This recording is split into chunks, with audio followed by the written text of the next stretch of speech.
habíamos visto modelos sísmicos de el margen chileno, modelos de onda de velocidad de onda P, como se muestra en la figura.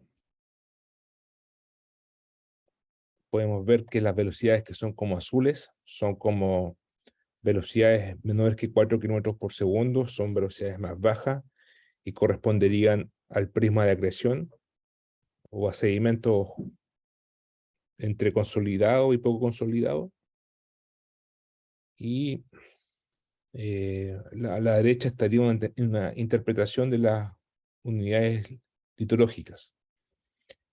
Este perfil, el primero, corresponde al norte de Chile, a la región de Antofagasta, y como pueden ver en la fosa no hay sedimento, muy pocos, hay unos detritos, y las velocidades son mayores a 4 kilómetros por segundo, y es material volcánico erodado, ¿ya? Con erosión. Recordar que el margen chileno del norte, el norte de Chile es erosivo, y cuando nos vamos al sur, esto es en Concepción, no, esto es en Valparaíso, aquí al sur del Juan Fernández, justo al sur, aquí hay un prisma de acreción, esta región, este prisma azul aquí, que tiene un ancho de 40 kilómetros de, de ancho, y empieza a haber un poco de sedimento en la fosa, y tiene una cuenca de antearco también, acá. Y en Concepción también tenemos un prisma de acreción, bastante sedimento en la fosa, ahí está la fosa enterrada, y el ancho del prisma de acreción en Concepción es de 25 kilómetros, 30 kilómetros.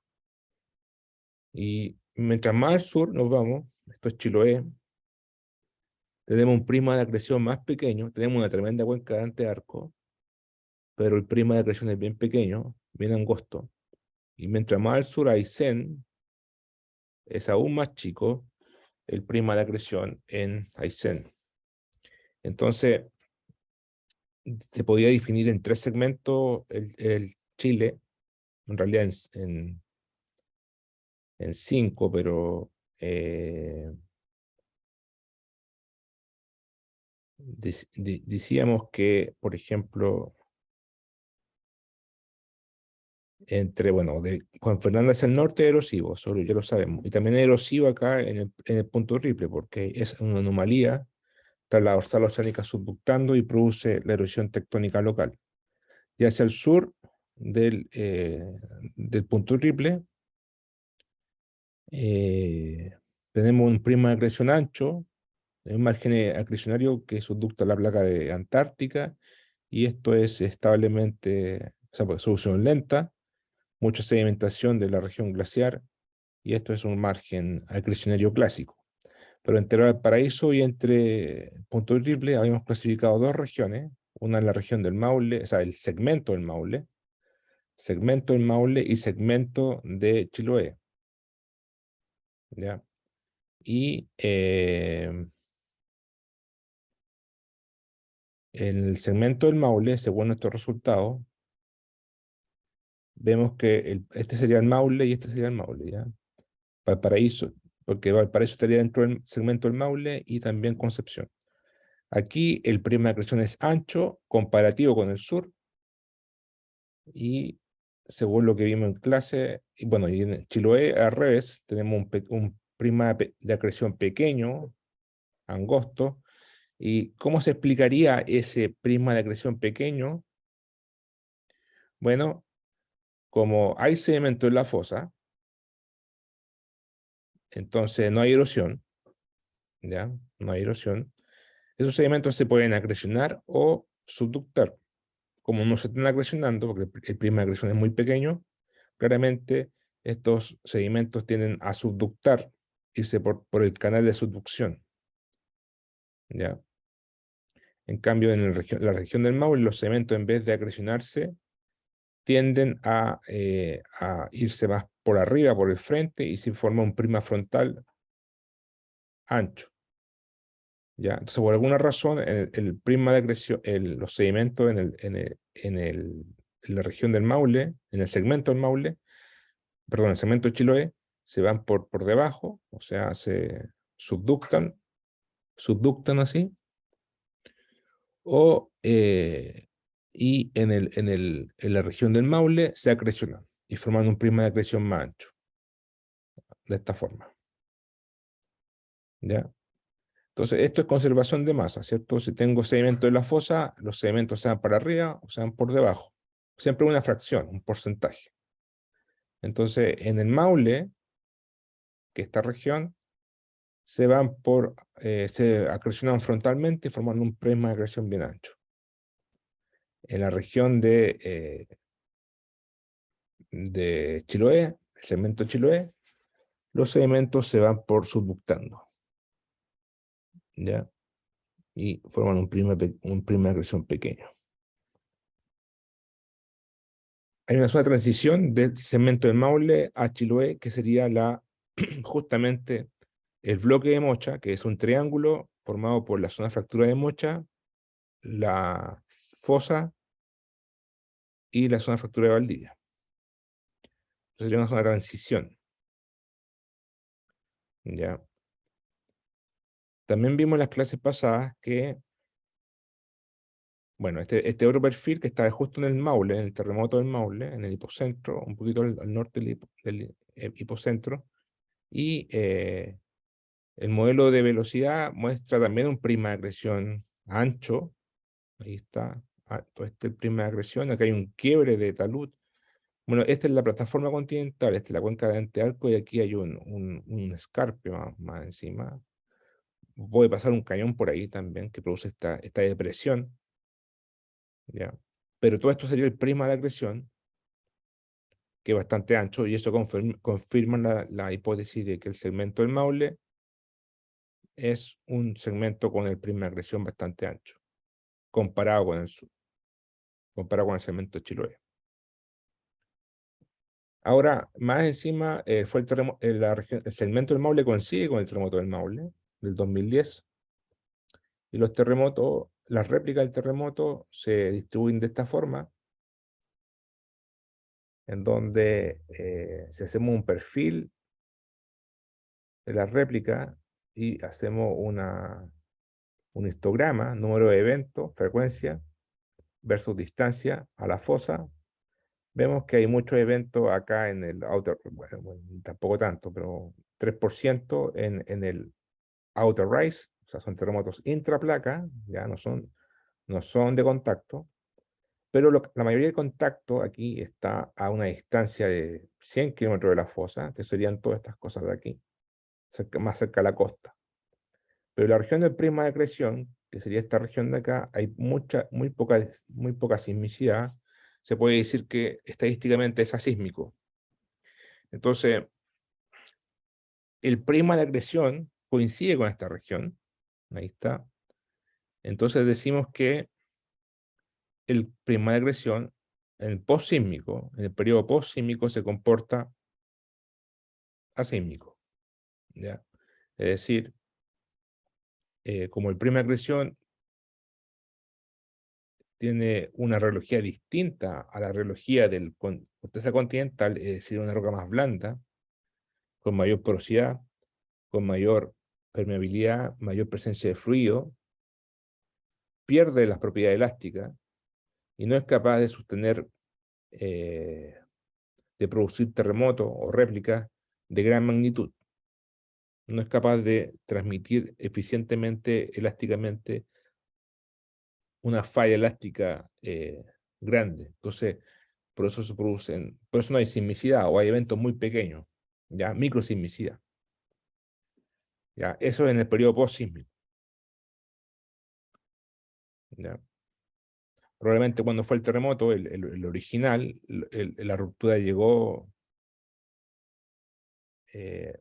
da lo mismo que sea un poco no tan elástico el primera agresión, porque la ruptura puede seguir, es un deslizamiento, ¿cierto? Eso es un seismic slip. La ruptura es un seismic slip o deslizamiento cosísmico. Entonces, independiente de que sea tan rígido o no, igual se desliza, ¿ya? Hay gente que dice que llegó hasta 6 kilómetros de la fosa, en la ruptura. Hay gente que dice que llegó hasta la fosa. Nadie lo va a saber. La única forma de saberlo es poniendo GPS en el mar, pero no se pudo. O sea, no se hizo. ¿Ya? Ya, eso es lo que vimos en la clase pasada. Ahí está el resumen. Segmento del Maule, segmento de Chiloé. ¿Hasta acá alguna pregunta?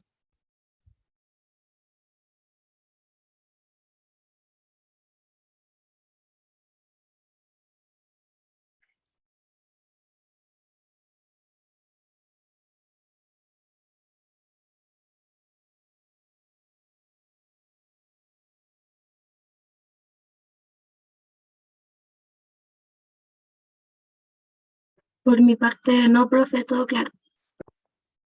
Ya.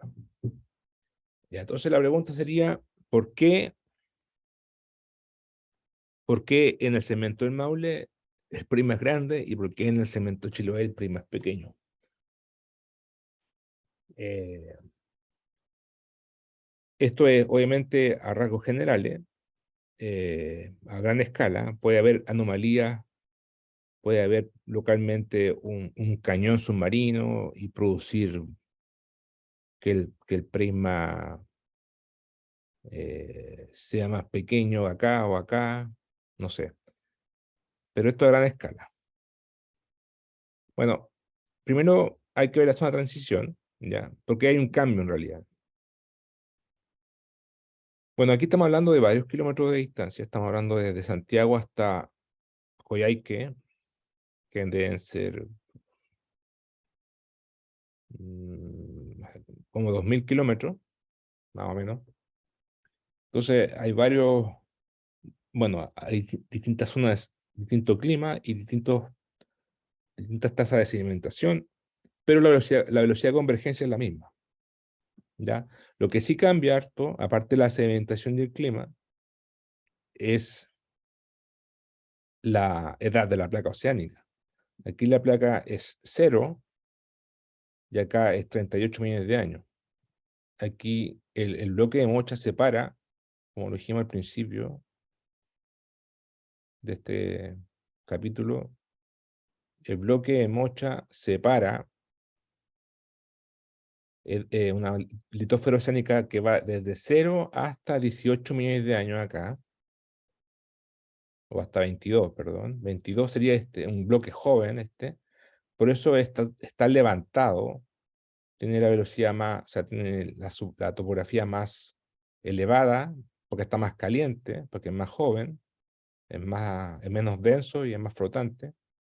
Y aquí hay un salto, los saltos se favorecen con los zonas de fractura, está el bloque de Mocha, y de aquí saltamos de 22 a 30 acá. Y después de 30 aquí nos vamos a 37, 38 aquí en el Valparaíso. Entonces esto es litósfera eh,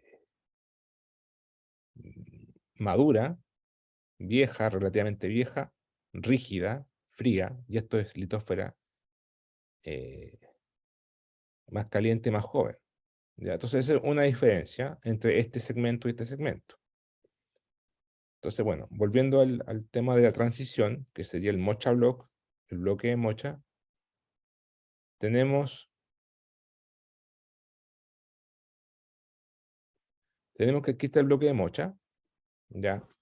Y en el bloque de Mocha está, bueno, la zona de fractura de Valdivia, la zona de fractura de Mocha, aquí estaría la isla de Mocha, esa, y la fosa. Entonces, esta es la isla de Mocha, ¿ya? Y bueno, aquí pusimos unos GPS, se han puesto varios GPS con las rocas, digamos, y se dan cuenta, si uno va a la isla de Mocha, hay un parque nacional, una reserva nacional, y hay un cartel de Senda Geomín, que explica bastante bien la geología de Mocha.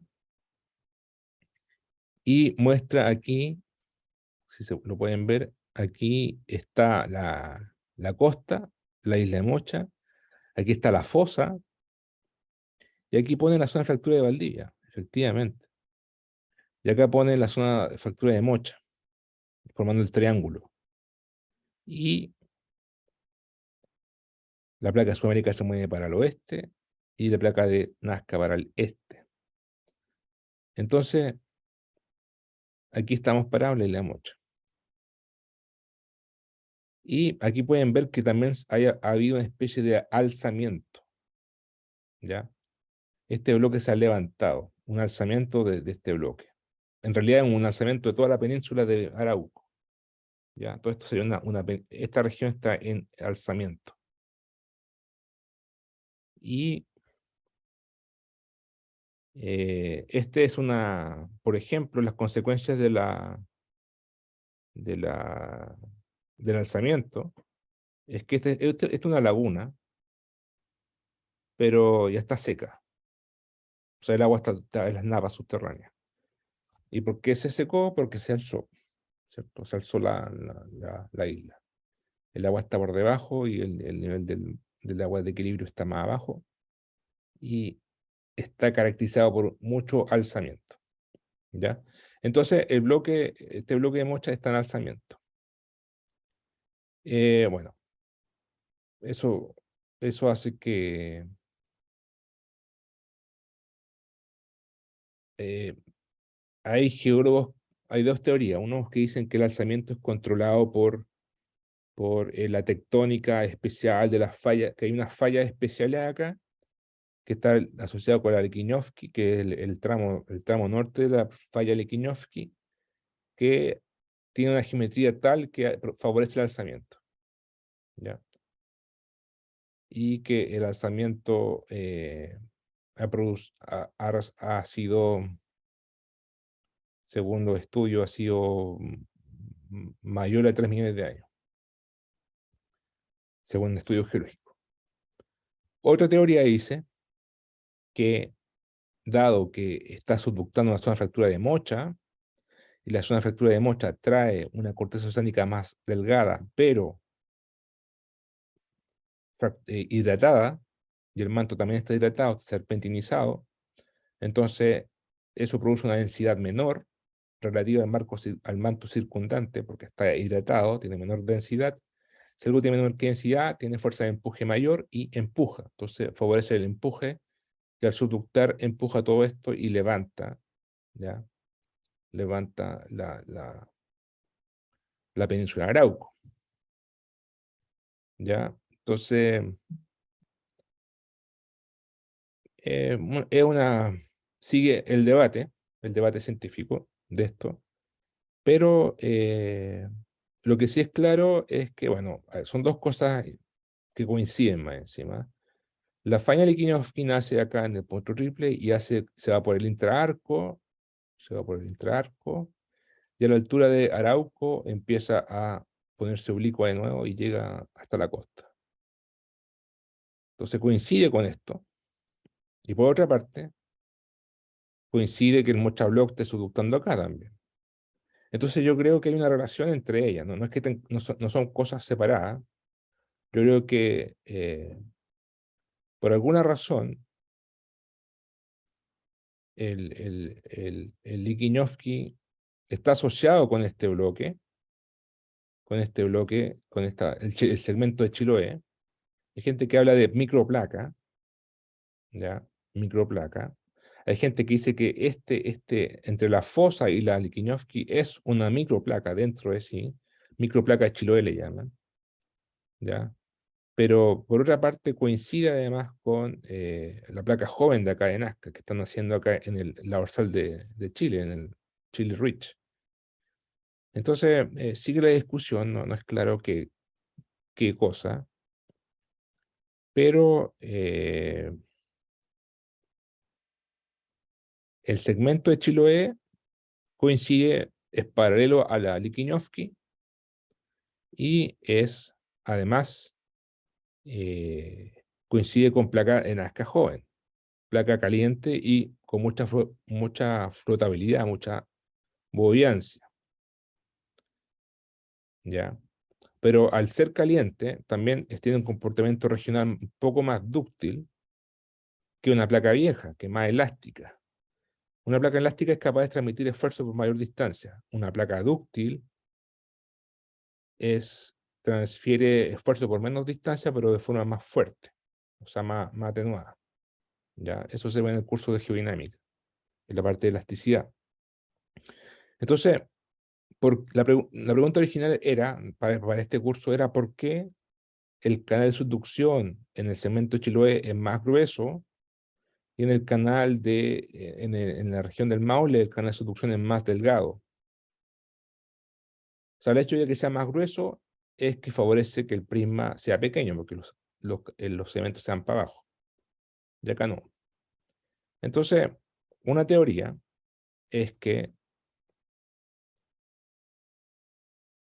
claro, aquí se ve, en resumen, desde Santiago, desde Valparaíso hasta el punto triple se ve la latitud desde, bueno, el norte 20, esto es Iquique, hasta el punto triple.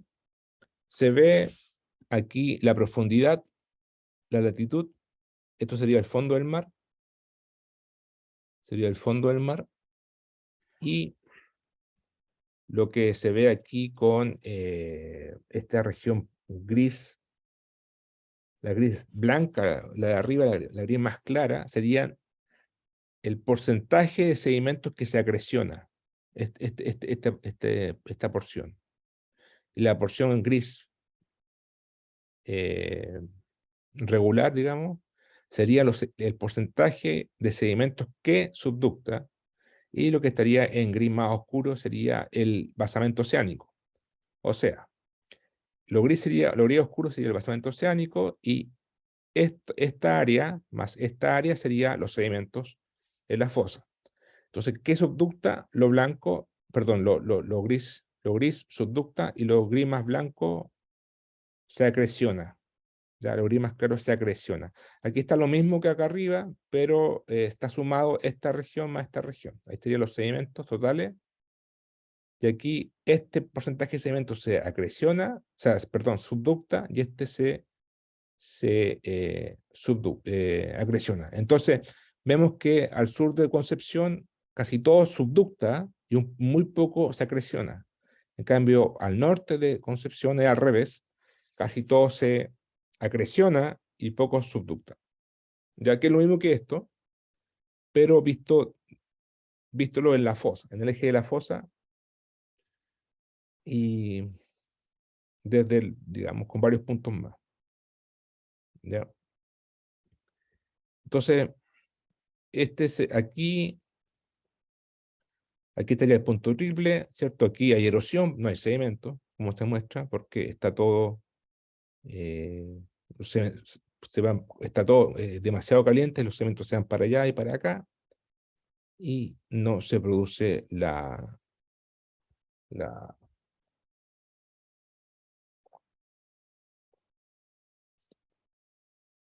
se produce erosión, porque no hay sedimentación, entonces se produce erosión local.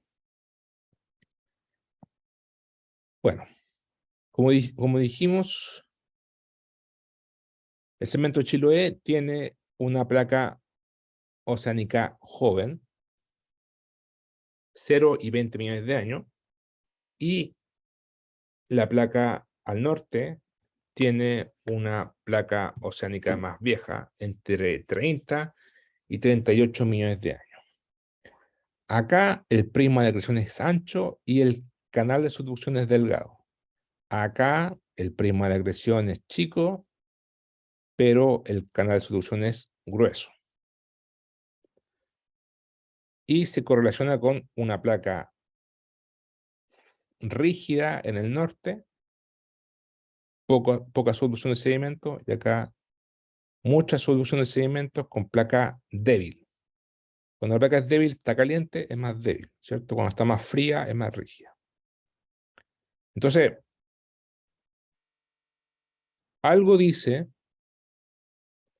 que al ser una placa fría o rígida, algo dice con respecto a el canal de subducción, porque al final el canal de subducción es una cavidad, ¿cierto? Es una cavidad que está entre la placa está acá, y los sedimentos se dan por ahí, por el canal, ¿cierto? Entonces tiene que haber una cavidad. Mientras más grande sea la cavidad, ¿cierto? El túnel sea más grande, más fácil va a ser que se metan más sedimentos y sería un canal de subducción más grueso. Entonces, eh, bueno, esto está explicado en detalle en estos dos papers, ¿ya? Que creo que están ya en material docente. A ver,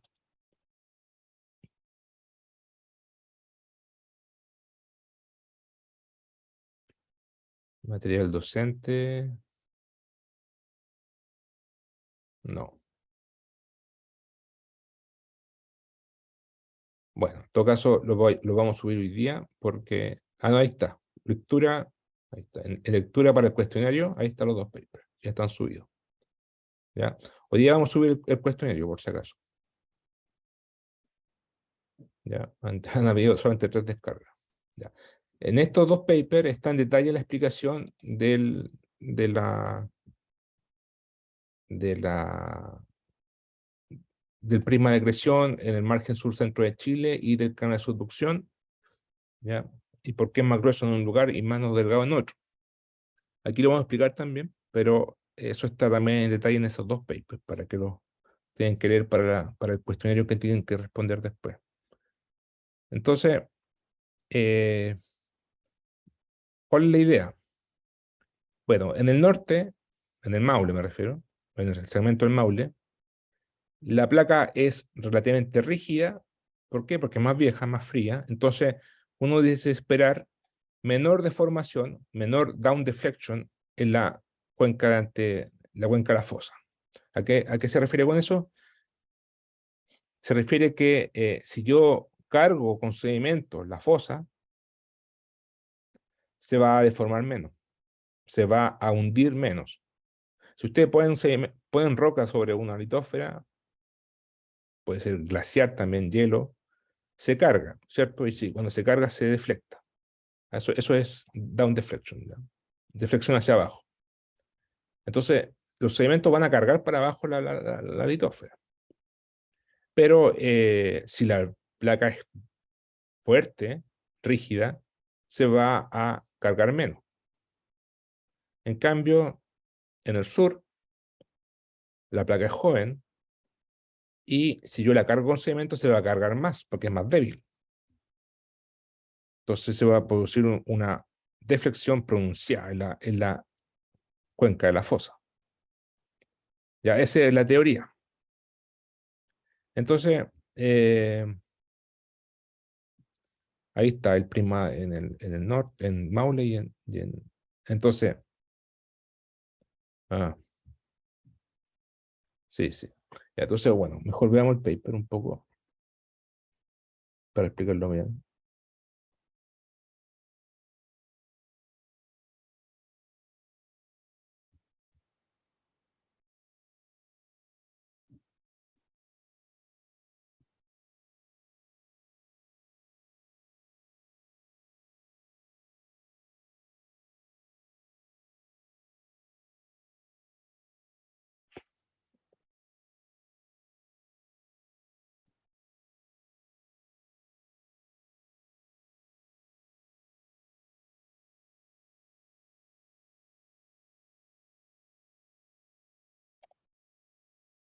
Ya.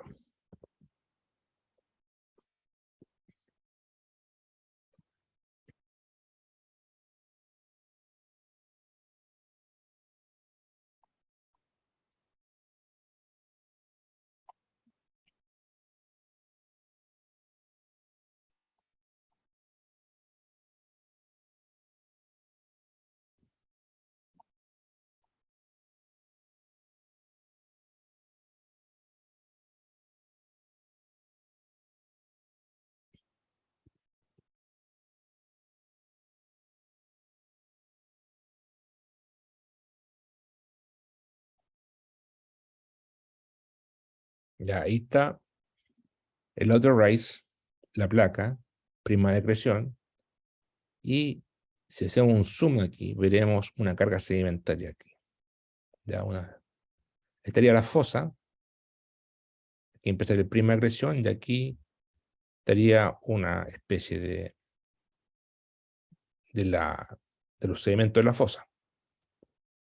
Entonces, si yo los cargo esto, o sea, aquí tengo una densidad de sedimento, ρ sub S, aquí tengo la densidad ρ sub M de la litósfera, y las ecuaciones están explicadas en el curso de geodinámica, GF 4004. Entonces, obviamente, ustedes esperarían que si tengo una litósfera así y le empiezo a cargar, con más peso, se empezaría a hundir, ¿cierto? A hundir así o así.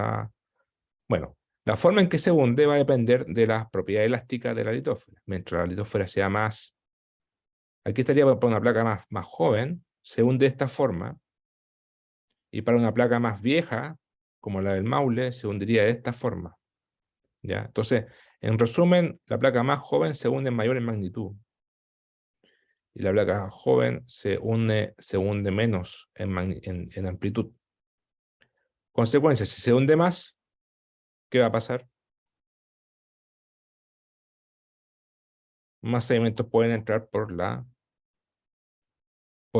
parte hundida, ¿cierto? Entonces se produce un canal de subducción más grueso. ¿Ya? Se produce un canal de subducción más grueso. Entonces, eso es lo que ocurre, esa es una idea de por qué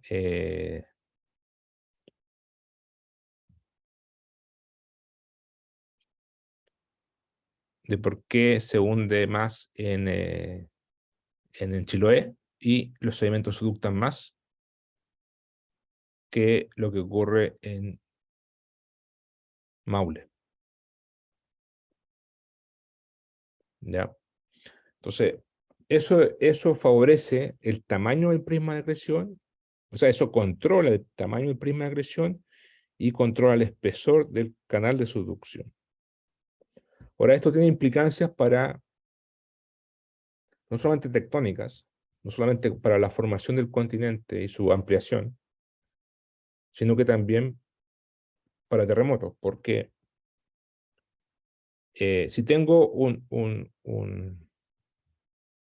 backstop, ¿cierto? Un contacto entre el prisma de acreción más, o sea, mientras más chico sea el prisma de acreción, el backstop va a estar más más adentro, va a estar más cerca, como acá, va a estar más cerca de la fosa.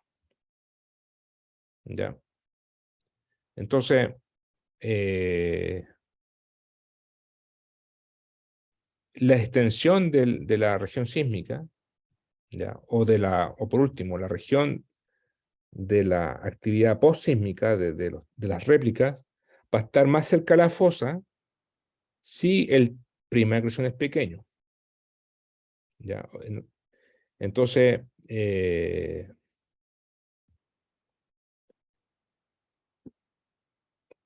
si el prisma de acreción es pequeño, entonces además va a ser más elástico el material hacia cerca de la fosa. Porque recuerda que un prisma de acreción es un material poroso, fluido, ¿cierto? Entonces, si tengo más roca elástica, más roca dura cerca de la fosa, y viene un terremoto, esto va a ser más coherente, esta ruptura, y va a producir un desplazamiento vertical arriba más eficiente, y esto puede gatillar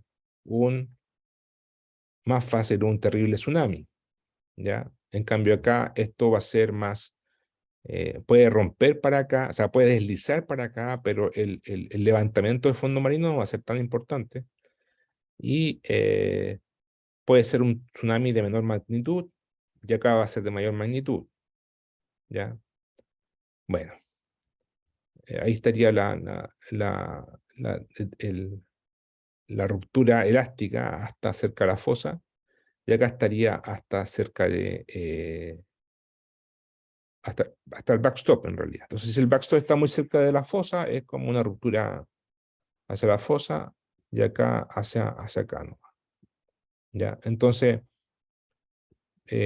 mapear la estructura de la placa continental es importante para ver qué rocas son elásticas o más duras, más rígidas, que favorecerían un especial tipo de ruptura más eficiente. ¿Ya? Y eso afectaría también al tamaño del tsunami. Bueno, el terremoto de 60, ustedes saben que, bueno, aparte de ser mucho más grande que el del Maule, 9,5 versus 8,8, es mayor en magnitud, o sea, en área, y en co-seismic slip, en el deslizamiento cosísmico. 40 metros máximo en Valdivia versus 16 en Maule.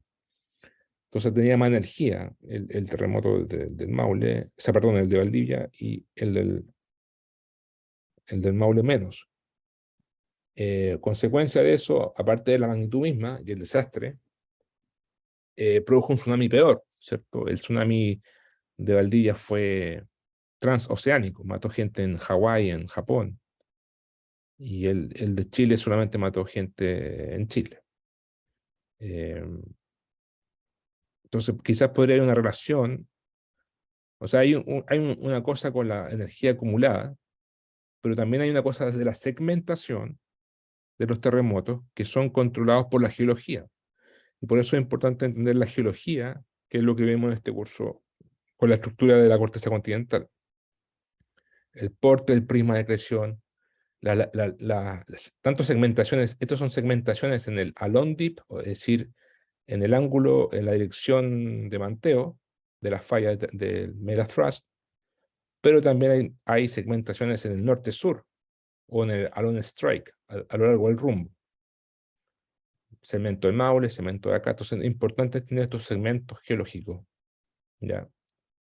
Bueno, y hay una discusión que a veces estos segmentos geológicos no coinciden con los segmentos sismológicos, pero bueno, de eso se trata la geociencia, de juntar varias disciplinas y ver cómo se hace cómo la ciencia tiene puntos digamos, en común, que coinciden, que concuerdan, y otras ideas que son más improbables de ser validadas.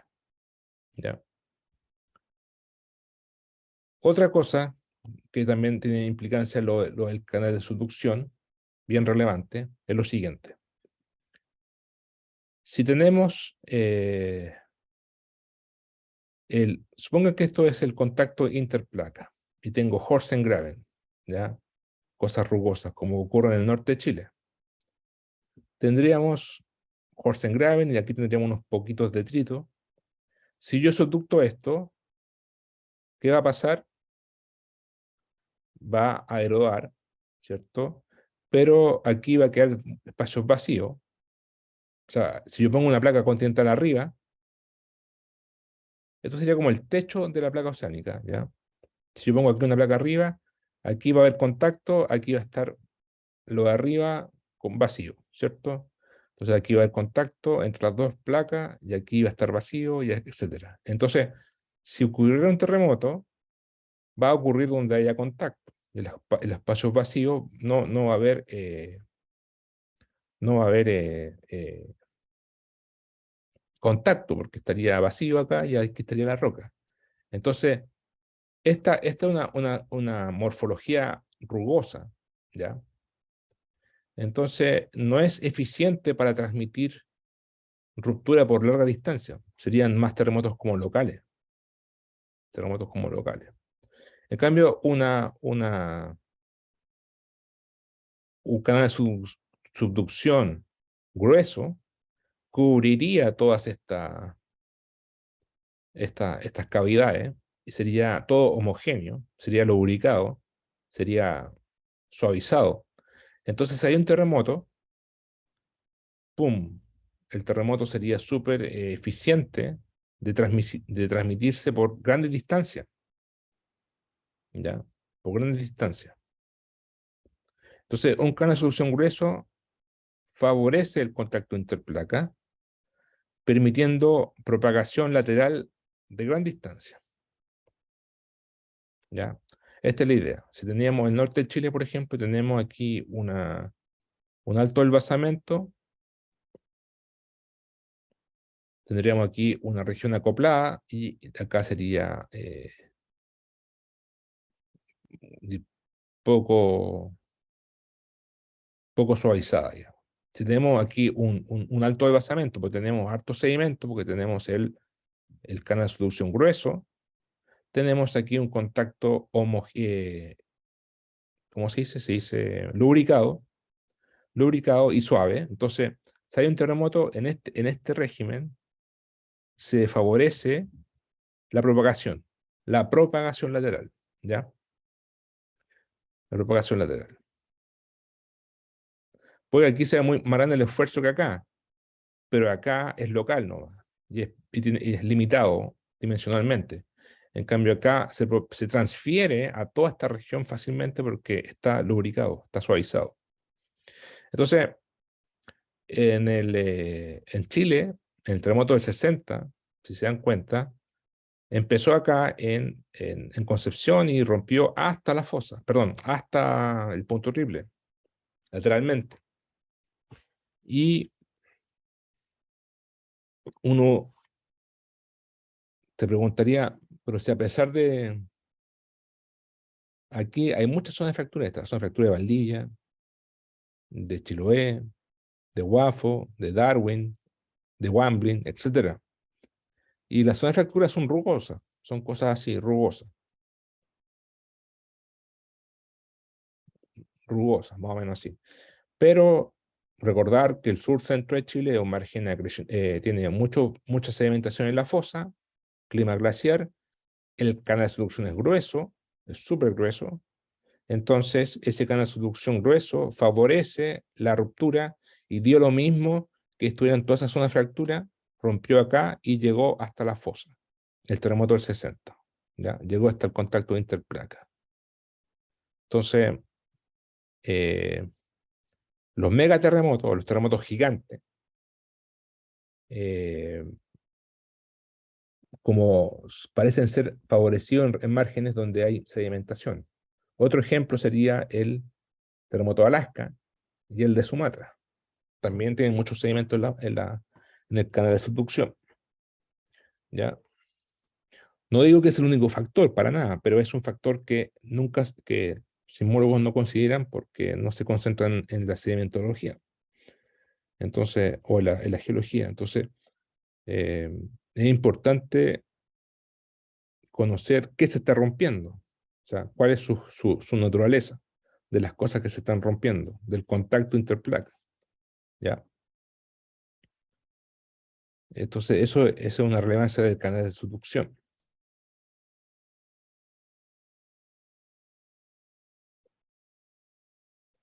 Claro, ahí está el terremoto de Valdivia, rompió acá en Concepción y llegó hasta el punto horrible. Fíjense una cosa, que este es un modelo ecosísmico, es deslizamiento de la contacto interplaca, y el máximo está acá en Valdivia, con un slip de 40 metros. Acá hay otro máximo a los 41 en Puerto Montt.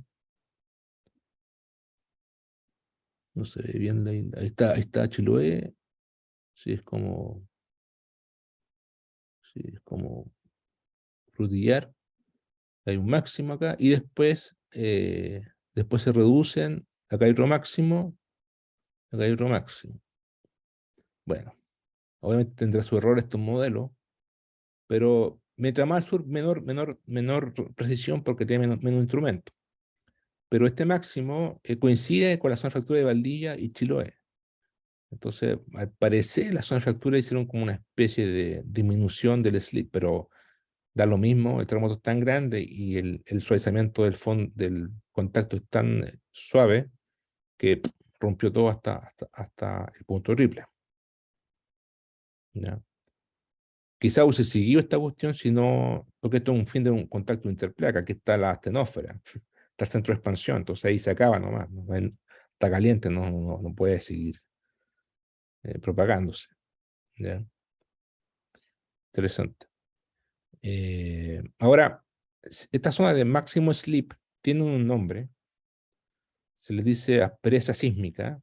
¿Ya? Creo que una aspereza sísmica es una región que durante el periodo intersísmico está muy acoplada y no tiene deslizamiento asísmico, está acoplada, no desliza, no desliza. Y una vez que se alcanza el yield stress, o el critical shear stress, o el esfuerzo crítico de cisalle para producirse la ruptura, lo hace con mucha intensidad. Es una aspereza. O sea, en el intersísmico tú estás acoplado, no se mueve nada, pero en el periodo cosísmico se mueve con mucha amplitud. Por eso es una aspereza, es un parche. ¿Ya? Es una aspereza. Y una barrera es una región que durante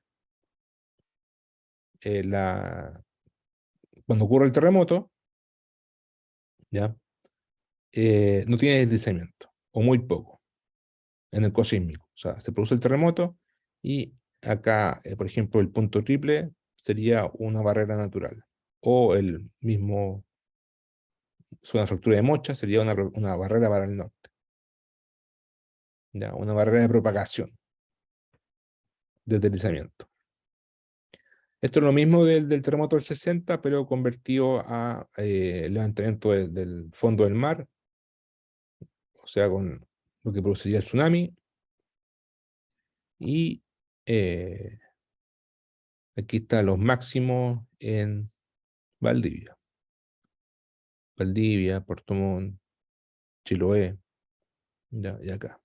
O sea, es esto mismo acá y lo hace la componente vertical, lo proyectan y producen el alzamiento del fondo del mar. ¿Ya? Entonces, en resumen, desde la geofísica marina podemos saber que en el segmento de Chiloé, del Maule, entre Valparaíso y el Mochabloc, el prisma de acreción es grande, el canal de solución es delgado. Y entre el Mochabloc y el punto de triple, el prisma de acreción es pequeño y el canal de solución es grueso. ¿Ya? Es grueso, es 3 kilómetros, 2 kilómetros de espesor. Otra cosa que favorece también esta idea, que no se me olvidó decirla, es que acá en el sur está, a esta altura,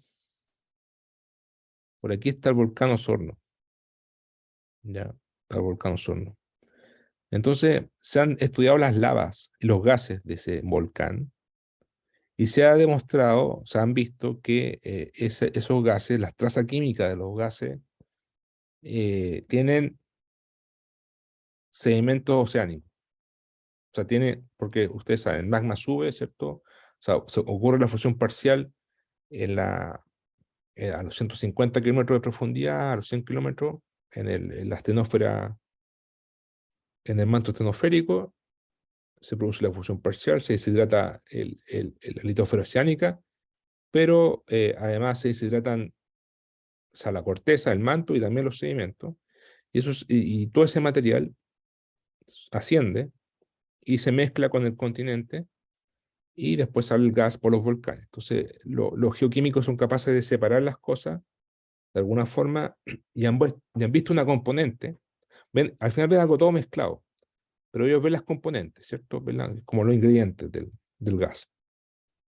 Y un ingrediente es sedimento oceánico. Entonces, ¿cuál es la única explicación que tendríamos para explicar que mucho sedimento oceánico está saliendo a esa profundidad, porque está saliendo a una profundidad de 150 kilómetros para arriba, es que vino de acá? Entonces, eso quiere decir que los sedimentos subductan. ¿Ya? Es una prueba de que los sedimentos subductan, no que porque es imposible que o sea, si no pasara eso, los sedimentos se quedarían arriba. ¿Ya? Entonces, eso se mostró en el volcán Osorno y en otros más del sur, pero no en el norte. ¿Ya? Entonces, es una prueba extra,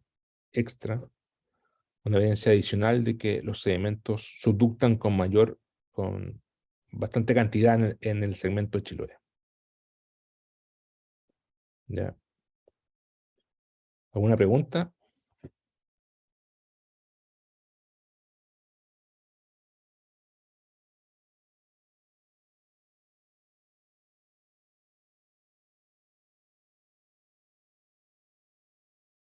Por mi parte, no, profe.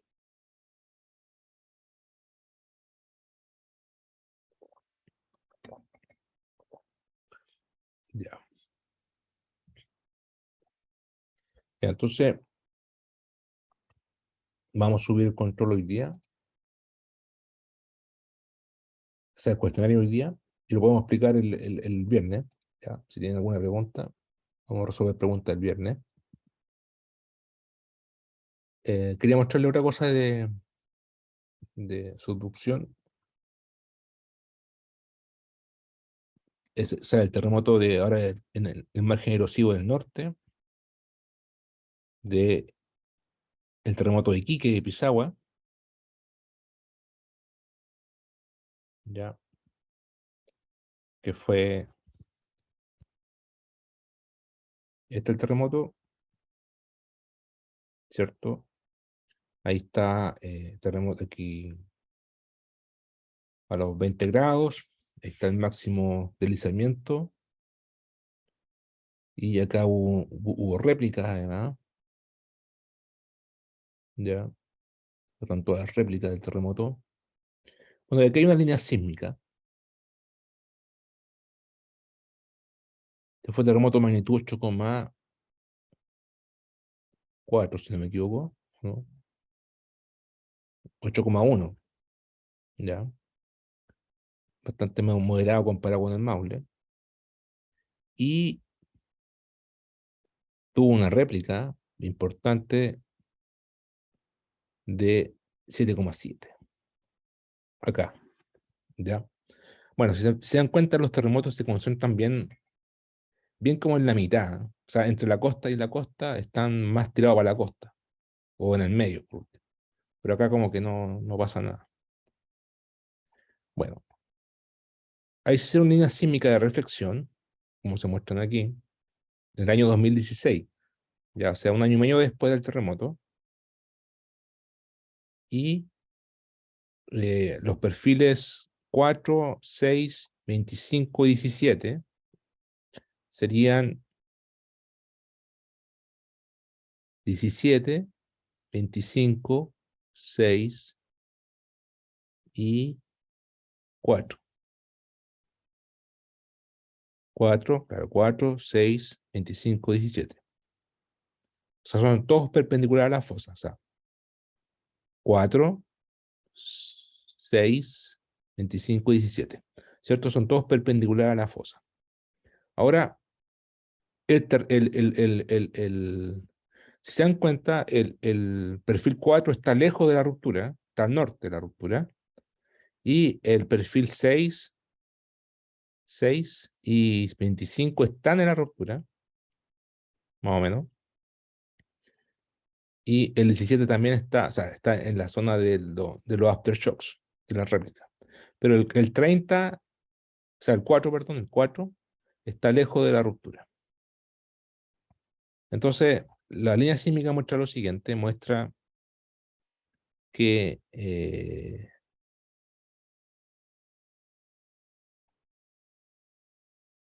muestra que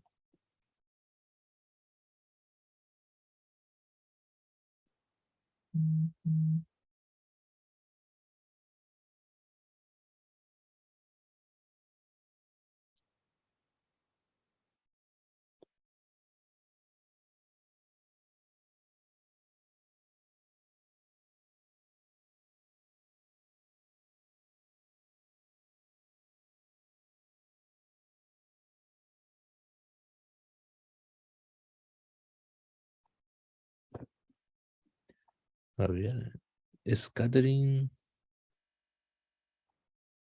Claro, ahí está el contacto interplaca,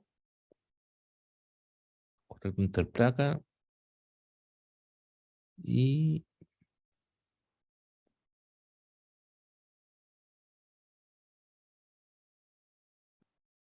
entonces, al norte y fuera de la ruptura,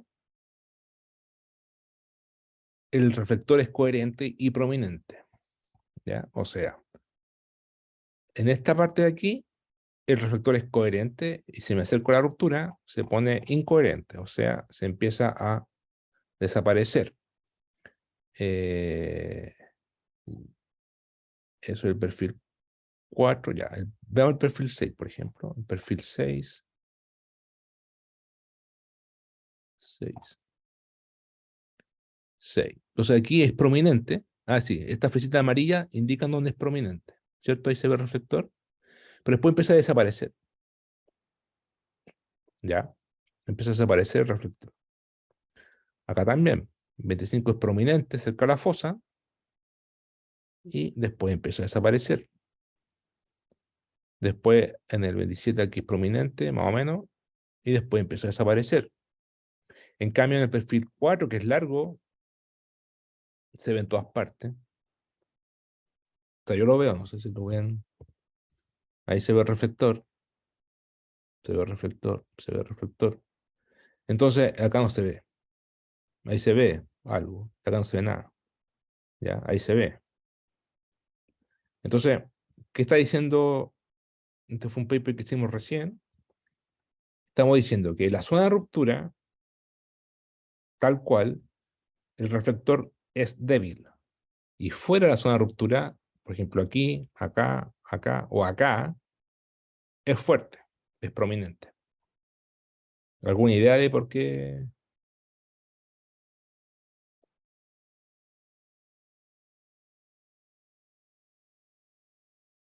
Bueno, ¿por qué el reflector es prominente en un lugar y no en otro? El reflector sísmico está asociado a la amplitud. La amplitud está asociada a la impedancia acústica, es decir, a un contraste de propiedades elásticas. Si, si el contraste es fuerte, entonces se va a ver un reflector más fuerte. Si el contraste es débil, no va a haber un contraste, no va a haber un reflector fuerte. Por eso se llama método de reflexión, porque las cosas que se reflectan se reflejan en interfaces con discontinuidades, o sea, con cosas que son de distintos materiales. Principio, ley de Snell, ¿cierto? Si son todo el mismo material, no habría reflexión. No habría reflexión. Tiene que ser un contraste de material. Entonces, ¿qué produce un contraste material fuerte entre la roca y otro material? Bueno, el agua. Si ustedes colocan agua a una roca, el contraste elástico entre el agua y la roca es brutal, ¿ya? Entonces, cuando hay agua, se refleja mucho la onda sísmica. Entonces, conclusión, aquí en el contacto entre placas hay agua, acá hay agua, pero acá no hay agua, acá hay agua, pero después acá no hay agua, acá hay agua y acá no hay agua. En el contacto interplaca hay agua circulando por el canal de subducción. Acá también. Acá también. Eso favorece el contacto, la alta reflexión. Acá todo el contacto interplaca está, hay agua circulando. Entonces, ¿por qué no hay agua acá?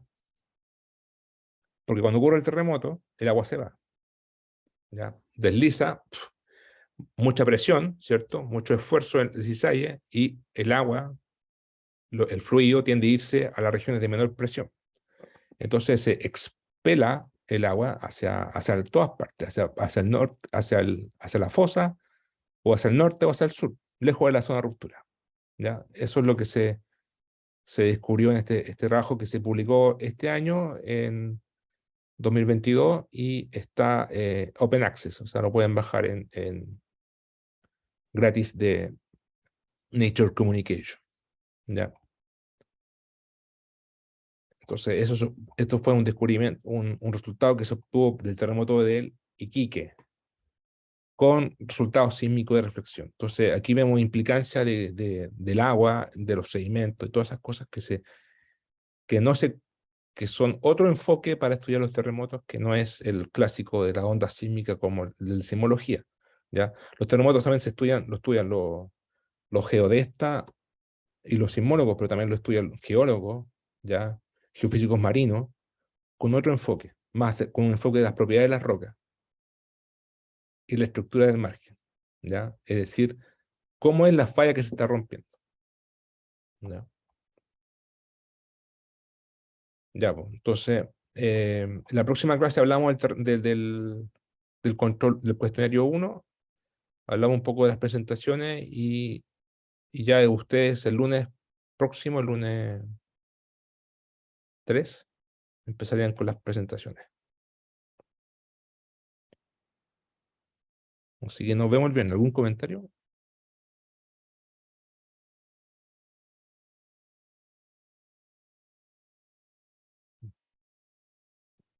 Ya, nos vemos entonces. Chao. Chao, profe, muchas gracias. Chao.